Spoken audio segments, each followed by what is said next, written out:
दोस्तों स्वागत है आप સૌનું અમારી YouTube ચેનલ ઉપર। એક તરફ આજે નવરાત્રિ માં આદ્યશક્તિની આરાધનાનો દિવસ પ્રથમ દિવસે જ હવે ખુશીના સમાચાર બની રહ્યા છે આદિવાસી સમાજ માટે, ડેડિયાપાડાની જનતા માટે, કારણ કે હવે તેમના જે ચૈતર વસાવા જે છે તેઓ જેલની બહાર આવી શકે એવી વાત સામે આવી છે। હવે જેઓ જેલની બહાર આવવાના છે એનું કારણ એટલું જ છે, હાઈકોર્ટમાં જે છે એમના દ્વારા જામીન અરજી 1 વર્ષ માટે મંજૂર કરવામાં આવી છે, શરતી જામીન આપવામાં આવ્યા છે અને એમના જ કારણે હવે ચૈતર વસાવા જે છે ટૂંક સમયમાં જેલની બહાર આવશે। ત્યારે સૌ લોકોમાં ઉત્સાહનો માહોલ છે, નવરાત્રિ ફળી છે એવી વાત સામે આવી રહી છે। શું છે હકીકત જાણવા માટે વિડીયોમાં અંત સુધી બન્યા રહેજો। અને તમે જો અમારી YouTube ચેનલ ઉપર પહેલીવાર આવ્યા છો અને હજુ સુધી આપે અમારી YouTube ચેનલને સબસ્ક્રાઇબ નથી કરી તો વહાલા દોસ્તો આજે જ નીચે રહેલું બેલ આઇકન દબાવીને સબસ્ક્રાઇબ કરી લેજો અમારી YouTube ચેનલને।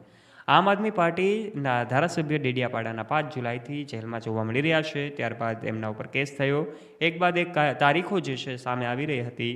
લોકોને એવું લાગતું હતું કે ચૈતર વસાવા જે છે જ્યારે એમને માફીની ઓફર મળી ત્યારે માફી માગી લેશે, પરંતુ એમણે કહ્યું કે ન્યાયની આ લડત તેઓ ચાલુ રાખશે, હાઈકોર્ટના દરવાજા ખટખટાવશે અને ચૈતર વસાવા જે છે અલગ અલગ એક બાદ એક ઘટનાઓ, એક બાદ એક પડાવોને પાર કરીને હવે તેઓ જેલની બહાર આવવાના છે। ત્યારે લોકોમાં પણ એક અનેરો ઉત્સાહ જોવા મળી રહ્યો છે, કારણ કે હવે 2.5 મહિના પછી તેઓ જેલની બહાર આવવાના છે।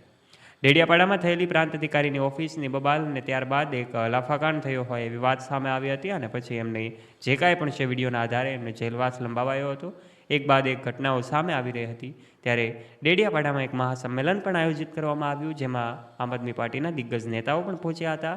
આ સંમેલન બાદ પણ એમને જે કાંઈ પણ છે એક એવો માહોલ ઊભો થયો હતો કે ત્યાંના લોકો જે છે, ડેડિયાપાડાના ત્યાંની જનતા જે છે, એમનો સમાજ છે, એમના સમર્થક મિત્રો છે, એમના ચાહક મિત્રો છે, તમામ લોકો દિવસે ને દિવસે ચિંતામાં એમની વધારો થઈ રહ્યો હતો, કારણ કે ચૈત્ર વસાવાને એક બાદ એક તારીખો સામે આવી રહી હતી। પરંતુ હવે હાઈકોર્ટમાં જે છે સુનાવણી હાથ ધરવામાં આવી છે।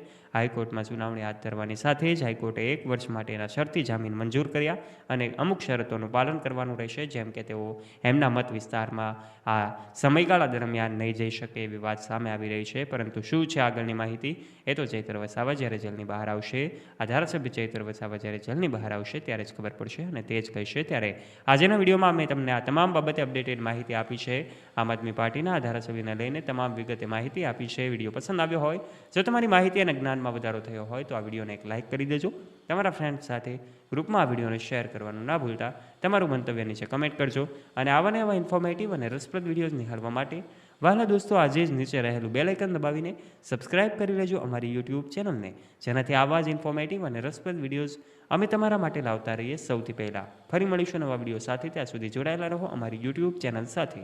ધન્યવાદ।